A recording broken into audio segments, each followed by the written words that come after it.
Zikirдің пайдасы. Абу Мұса радиаллаху анху пайғамбарыбыз саллаллаху алейхи вассаламдан риваят қылады. Алланы естеген адам тірі сияқты, ал эми аны естебеген адам өлік сияқты. Жашауны бары сүйішет жана, өлімден бары қорқышат. Пайғамбарыбыз саллаллаху алейхи вассалам айтқан, Алланы зикир қылбаған адам тірі болса да өлік деп есептелінеді. Анын жашаусы да мақсатсыз. Фарс ақын айтқан, мен жашаған жашауны жашау емес деп айтышат. Тирүү деген өз досын қолы менен узатат. Кейбір алымдар бұл жүректің абалы туралы айтылып жатат дешет. Ким Алланы естеп жүрсе, анын жүрегі тирүү. Ал эми Алланы естебегендин жүрегі болса өлөт. Кейбір уламалар бұл жерде пайда жана зиян салыштырылып жатат дешет.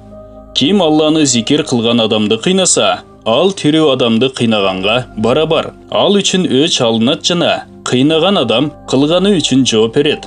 Ал эми Алланы зикир кылбаган адамды кыйнаган адам, ал өлүк адамды кыйнап жаткан менен барабар. Ал болсо өлүк өзү үчүн өч ала албайт. Суфилер айтышкан, бул жерде түбөлүк жашоо жөнүндө сөз болуп жатат. Анткени чын жүрөктөн Алланы көп зикир кылуучулар эч качан өлүшпөйт. Балким алар бул дүйнөдөн өтүшкөндөн кийин да тирүү деп эсептелинишет.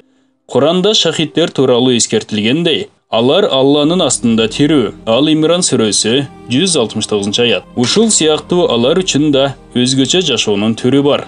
Хаким Тирмизи рахматуллах алейхи мындай дейт: Алланы зикир кылуу жүрөктү сергитет жана жумшартат. Ал эми эгер жүрөктө зикир жок болсо, анда жүрөк нафстын ысыктыгынан жана каалоонун отунан кургап, каттуу болуп калат. Ошондой эле дененин калган мүчөлөрү да Аллага моюн суналбай калып, тоң моюн болот. Эгер аларды чоём деп тартсаң, куураган бакты ием деп сындырып алган сыяктуу, аларды да сындырып аласың. Аны аралап, отун катары гана пайдаланса болот.